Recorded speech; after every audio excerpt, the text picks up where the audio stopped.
حميد راح فين؟ يا ماما دي أول مرة بابا يتصرف تصرف غامض بالنسبة لي. مش ممكن في عز فرحتي وإحساسي بالنجاح يجي في لحظة ويخليني أسيب كل ده. طب إزاي؟ ايوه يا ماما، في حاجه بابا مخبيها علينا. عبد الحميد، مادام باباك طلب منك ده ما تسألوش على السبب، احترم رغبته. هو كمان يا ماما لازم يحترم رغبتنا ان احنا نعرف. يا ماما احنا عايشين طول عمرنا مع بعض، ما بنخبيش على بعض اي حاجه. اذا كان في حاجه هو مخبيها يبقى لازم كلنا نعرف. حاضر، انا هسأله لما يجي. أنا مش هقدر أستنى لحد ما هو يجي. تعال يا عبد الحميد. حد تاني عايزني؟ لا كله تمام يا ريس. سيادتك تؤمر باي حاجه تانية؟ لا ولا حاجه، متشكرين يا مصر. اتفضل يا عبد الحميد. ازيك يا أستاذ موسى؟ تعال، انا كنت متاكد انك جاي، مش هيجي لك نوم غير لما تعرف. بابا أنا من حقي إن أنا انت من حقك كل حاجه بقى. انا عايز اسالك سؤال، انت عايز تبقى رئيس اتحاد طلبه ليه؟ عشان تخدم زمايلك ولا عشان تتمنظر؟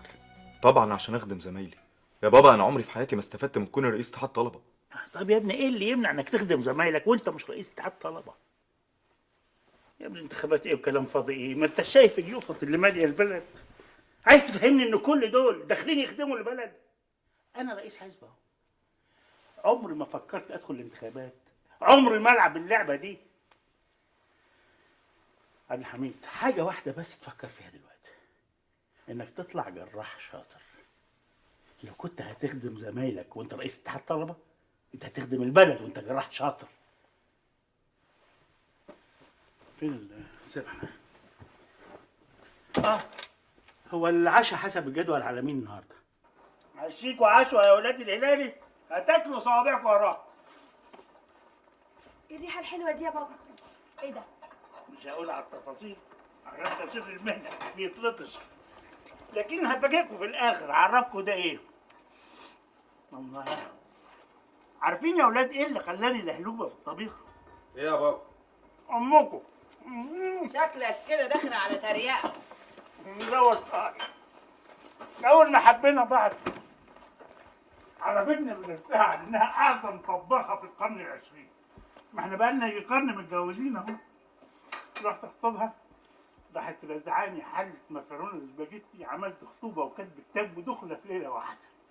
وبعدين اكتشف بعد كده انها ما بتعرفش من اصناف الطبيخ غير المكرونه. يا سلام، وطاجن البامية اللي عملته لك الصباحية نسيته؟ نسيته.